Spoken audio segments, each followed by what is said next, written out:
ನಮಸ್ಕಾರ ಸ್ನೇಹಿತರೆ. ಇವತ್ತು ನಾನು ಮಹಾಭಾರತ ಸಮಯದಲ್ಲಿ ನಡೆದಿರುವ ಒಂದು ಘಟನೆ ಬಗ್ಗೆ ಹೇಳ್ಬೇಕು ಅನ್ಕೊಂತ ಇದ್ದೀನಿ.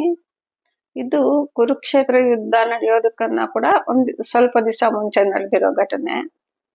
ಒಂದ್ಸತಿ ಅರ್ಜುನನ್ಗೂ ದುರ್ಯೋಧನನ್ಗೂ ಕೃಷ್ಣ ತನ್ನ ನಾರಾಯಣಿ ಸೈನ್ಯನ ಸಹಾಯ ಕೊಡ್ಬೇಕು ಅಂತ ಅನ್ಕೊಂತ ಇದ್ದಾನೆ ಅಂತ ಗೊತ್ತಾಗತ್ತೆ. ಅರ್ಜುನ ಮತ್ತು ದುರ್ಯೋಧನ ಇಬ್ರು ಕೃಷ್ಣನ ಕಡೆಗೆ ಹೊರಡ್ತಾರೆ. ಫಸ್ಟ್ ದುರ್ಯೋಧನ ಬಂದ್ಬಿಡ್ತಾನೆ. ಅಲ್ಲಿ ಬಂದ್ ನೋಡಿದ್ರೆ ಕೃಷ್ಣ ಮಲ್ಕೊಂಡಿರ್ತಾನೆ.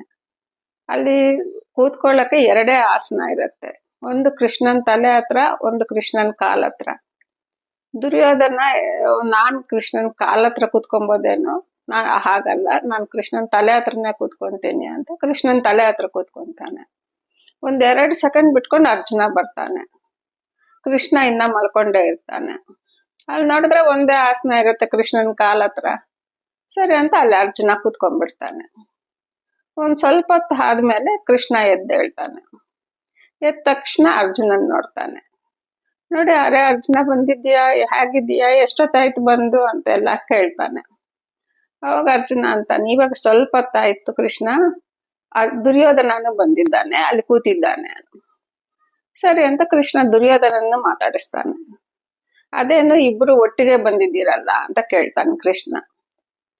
ಅದಕ್ಕೆ ಅರ್ಜುನ ಅಂತಾನೆ, ಈ ತರ ನೀನ್ ನಾರಾಯಣಿ ಸೈನ್ಯ ಸಹಾಯ ಕೊಡ್ತೀಯ ಅಂತ ಗೊತ್ತಾಯ್ತು ಕೃಷ್ಣ, ಅದಕ್ಕೆ ಸಹಾಯ ಕೇಳೋಣ ಅಂತ ಬಂದಿದ್ದೀನಿ. ದುರ್ಯೋಧನ ಅಂತಾನೆ, ನಾನು ಅದಕ್ಕೆ ಬಂದಿದ್ದೀನಿ. ಸರಿ, ಇರೋದು ನಾರಾಯಣಿ ಸೈನ್ಯ ಒಂದೇ, ಇಬ್ರು ಕೊಡಕ್ಕಾಗಲ್ಲ. ನಾರಾಯಣಿ ಸೈನ್ಯ ಒಂದು ಭಾಗ, ನಾನೊಬ್ಬನೇ ಒಂದು ಭಾಗ, ಈ ತರ ಇದೆ.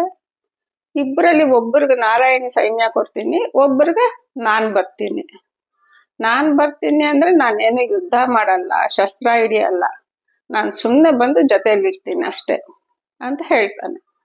ಇಬ್ರು ಒಂದೊಂದು ಚೂಸ್ ಮಾಡ್ಕೊಳ್ಳಿ. ಸರಿ ಅಂತ ದುರ್ಯೋಧನ ಕೇಳಕ್ ಹೋಗ್ತಾನೆ ಫಸ್ಟ್. ಅದಕ್ಕೆ ಕೃಷ್ಣ ಅಂತಾನೆ, ಇಲ್ಲ ನೀನ್ ಕೇಳ್ಬಾರ್ದು, ಅರ್ಜುನ ಕೇಳ್ತಾನೆ, ನಾನು ಫಸ್ಟ್ ಅರ್ಜುನನ್ ನೋಡಿದ್ದೀನಿಗೋಸ್ಕರ.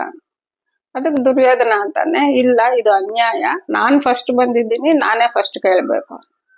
ಅದಕ್ಕೆ ಕೃಷ್ಣ ಅಂತಾನೆ, ಹಾಗೂ ಕೂಡ ಅರ್ಜುನ ಚಿಕ್ಕವನು, ಅವನೇ ಕೇಳ್ಬೇಕು, ಅವನೇ ಕೇಳಲಿ ಬಿಡುವ.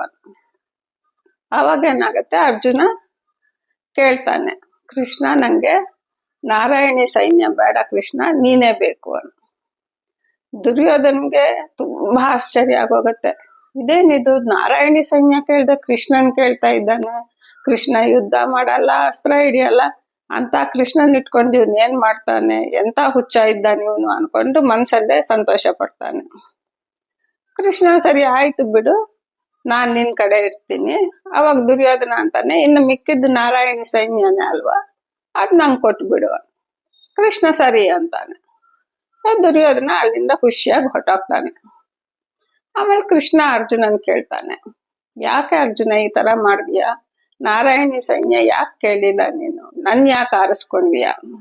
ಅದಕ್ಕೆ ಅರ್ಜುನ ಅಂತಾನೆ, ಇಲ್ಲ ಸ್ವಾಮಿ, ನೀನಿದ್ರೆ ಎಲ್ಲ ಇರತ್ತೆ, ನೀನಿಲ್ಲ ಅಂದ್ರೆ ಯಾವ್ದೂ ಇರಲ್ಲ, ಅದಕ್ಕೆ ನಂಗೆ ನೀನೇ ಬೇಕು, ನಿನ್ ಸೈನ್ಯ ಬೇಡ. ಸರಿ, ಕೃಷ್ಣ ಸಂತೋಷ ಪಡ್ತಾನೆ. ಅರ್ಜುನನು ಹೊಟ್ಟೋಗ್ತಾನೆ. ಅಲ್ಲಿ ದುರ್ಯೋಧನ ಹೋಗಿ ಶಕುನಿಗೆ ಹೇಳ್ತಾನೆ, ಮಾವನ್ ನೋಡ್ದ್ಯಾ, ಅವನು ಅರ್ಜುನ ಎಂತ ಹುಚ್ಚ ಇದ್ದಾನೆ, ಕೃಷ್ಣ ಈ ತರ ಕೇಳಿದ್ದಾಗ ಕೃಷ್ಣನ್ ಆರಿಸ್ಕೊಂಡಿದ್ದಾನೆ, ನಾರಾಯಣಿ ಸೈನ್ಯನ ಆರಿಸ್ಕೊಂಡಿಲ್ಲ. ಅದಕ್ಕೆ ಶಕುನಿ ಅಂತಾನೆ, ಇಲ್ಲ ಅವನೇ ಬುದ್ಧಿವಂತ, ನೀನೇ ದಡ್ಡ, ಅವನಿಗೆ ಗೊತ್ತು ಕೃಷ್ಣ ಇದ್ರೆ ಎಲ್ಲ ಸಿಗತ್ತೆ ಅಂತ ಬೈತಾನೆ ದುರ್ಯೋಧನ. ಅದಲ್ಲಿಗೆ ಮುಗ್ದೋಗತ್ತೆ. ಕುರುಕ್ಷೇತ್ರ ಯುದ್ಧ ಶುರು ಆಗತ್ತೆ. ಒಂದ್ ಸತಿ ಏನಾಗತ್ತೆ, ಭೀಷ್ಮ ಅರ್ಜುನನ್ ಜೊತೆ ಯುದ್ಧ ಮಾಡ್ತಾ ಇರ್ತಾನೆ. ಭೀಷ್ಮ ತನ್ನ ರಥಸಾರಥಿಗೆ ಹೇಳ್ತಾನೆ, ನೋಡು ಕೃಷ್ಣ ಅರ್ಜುನನ್ಗೆ ರಥಸಾರಥಿಯಾಗಿದ್ದಾನೆ, ರಥ ಓಡಿಸ್ತಾ ಇದ್ದಾನೆ, ಒಂದು ಪ್ರತಿಜ್ಞೆ ಮಾಡಿದ್ದಾನೆ, ತಾನು ಅಸ್ತ್ರ ಹಿಡಿಯಲ್ಲ, ಯುದ್ಧ ಮಾಡಲ್ಲ ಅಂತ. ಇವಾಗ ನಾನ್ ನೋಡು ಕೃಷ್ಣನ್ನ ಅವೆರಡೂ ಮಾಡೋ ಹಾಗೆ ಮಾಡ್ತೀನಿ ಅಂತ ಹೇಳ್ತಾನೆ ತನ್ನ ರಥಸಾರಥಿಗೆ ಭೀಷ್ಮ. ಅದಕ್ಕೆ ಅವರು ಸಾರಥಿ ಅಂತಾರೆ, ಇಲ್ಲ ತಾತ, ಹಾಗೆಲ್ಲ ಇಲ್ಲ, ಆತರ ಏನ್ ಯುದ್ಧ ಮಾಡಲ್ಲ ಕೃಷ್ಣ. ಇಲ್ಲ ನೋಡ್ಬೇಕಾದ್ರೆ ನಾನು ಇವಾಗ ನಿಂಗೆ ತೋರಿಸ್ತೀನಿ ಅಂತ ಒಂದ್ ಚಿಕ್ಕ ಚಾಲೆಂಜ್ ಟೈಪ್ ಮಾಡ್ತಾನೆ ಆ ಸಾರಥಿ ಜೊತೆಲಿ ಭೀಷ್ಮ. ಆಮೇಲೆ ಸಿಕ್ಕಾಪಟ್ಟೆ ಬಾಣಗಳು ಹಾಕೋದು, ಯುದ್ಧ ತುಂಬಾ ತೀವ್ರವಾಗಿ ಮಾಡಿ ಅರ್ಜುನನ ತುಂಬಾ ಗಾಯ ಮಾಡ್ಬಿಡ್ತಾನೆ ಭೀಷ್ಮ. ಅರ್ಜುನನ್ಗೆ ಭೀಷ್ಮನ್ ಜೊತೆಲಿ ಯುದ್ಧ ಮಾಡಕ್ಕೆ ಆಗ್ತಾ ಇರಲ್ಲ. ಎಲ್ಲಿ ನೋಡಿದ್ರು ಬಾಣಗಳು ಬಂದು ಬಂದು ಶರೀರಕ್ಕೆ ತಾಕ್ತಾ ಇರತ್ತೆ, ರಕ್ತ ಸೋರೋಗ್ತಾ ಇರತ್ತೆ. ಇದು ಕೃಷ್ಣನ್ ನೋಡಿ ತಟ್ಕೊಳಕ್ಕೆ ಆಗಲ್ಲ. ಎಷ್ಟೋ ಹೊತ್ತು ಪ್ರಯತ್ನ ಪಡ್ತಾನೆ ಕೃಷ್ಣ ಕೂಡ, ಬೇಡ ಯುದ್ಧ ಮಾಡಬಾರ್ದು ಬಟ್ ಆಗ್ತಾ ಇರಲ್ಲ. ಭೀಷ್ಮ ತುಂಬಾನೇ ಗಾಯ ಮಾಡ್ಬಿಡ್ತಾ ಇರ್ತಾನೆ ಅರ್ಜುನನ್ನ. ಇನ್ನ ಆಗೋದಿಲ್ಲ ಅನ್ಕೊಂಡು ಕೋಪ ತಟ್ಕೊಳಾರ್ದೆ ರಥದಿಂದ ಇಳಿದು ಬಿಟ್ಟು ಜೋರಾಗ ಭೀಷ್ಮನ್ ಕಡೆ ಸುದರ್ಶನ್ ಚಕ್ರ ತಗೊಂಡು ಓಡಕ್ ಶುರು ಮಾಡ್ಬಿಡ್ತಾನೆ. ಇವತ್ತೇನಾದ್ರೂ ಆಗ್ಲಿ ಭೀಷ್ಮನ್ ಸಾಯಿಸ್ಬಿಡ್ತೀನಿ ನಾನು, ನನ್ ಭಕ್ತನಾಗಿರೋ ಅರ್ಜುನನ್ಗೆ ಇಷ್ಟು ಗಾಯ ಮಾಡಿದ್ದಾನೆ ಅಂತ ಅಷ್ಟು ಕೋಪದಲ್ಲಿ ಇರ್ತಾನೆ ಕೃಷ್ಣ.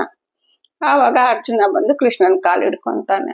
ಕೃಷ್ಣ ಬೇಡ, ನೀನ್ ಆ ತರ ಮಾಡ್ಬೇಡ, ನೀನ್ ಪ್ರತಿಜ್ಞೆ ಮಾಡಿದ್ದೀಯಾ ಅಸ್ತ್ರ ಹಿಡಿಯಲ್ಲ, ಯುದ್ಧ ಮಾಡಲ್ಲ ಅಂತ. ಬೇಡ ಕೃಷ್ಣ ಬೇಡ, ಬಾ ನಾನೇ ಮಾಡ್ತೀನಿ. ಸರಿ ಅಂತ ಕೃಷ್ಣ ವಾಪಸ್ ಹೊಟ್ಟೋಗ್ತಾನೆ ರಥಕ್ಕೆ. ಅವಾಗ ಭೀಷ್ಮ ಹೇಳ್ತಾನೆ ಸಾರಥಿಗೆ, ನೋಡ್ದ್ಯಾ ಅದು ಭಗವಂತ ಅಂದ್ರೆ ತನ್ನ ಭಕ್ತನಕ್ಕೋಸ್ಕರ ಏನ್ ಬೇಕಾದ್ರೂ ಮಾಡಕ್ ರೆಡಿ ಇರ್ತಾನೆ. ಬೇಕಾದ್ರೆ ತನ್ನ ಪ್ರತಿಜ್ಞೆ ಹೋದ್ರೂ ಪರವಾಗಿಲ್ಲ, ಇಲ್ಲ ತನಗ್ ಕೆಟ್ಟ ಹೆಸರು ಬಂದ್ರೂ ಪರವಾಗಿಲ್ಲ, ತನ್ನ ಭಕ್ತ ಮಾತ್ರ ಚೆನ್ನಾಗಿರ್ಬೇಕು ಅನ್ಕೊಂತಾನೆ. ಅವರಿಬ್ರು ಇಲ್ಲಿ ನಾವು ಭಕ್ತ ಮತ್ತು ಭಗವಂತನನ್ನ ಗಮನಿಸಿದ್ರೆ, ಭಕ್ತನಿಗೆ ಭಗವಂತನನ್ನ ಬಿಟ್ರು ಇನ್ನೇನು ಬೇಡ. ಭಗವಂತನಿಗೆ ಭಕ್ತನಕ್ಕೋಸ್ಕರ ಏನು ಕಷ್ಟಗಳು ಎದುರ್ಸಕ್ಕಾದ್ರೂ ಸರಿ ಇಷ್ಟಪಡ್ತಾನೆ.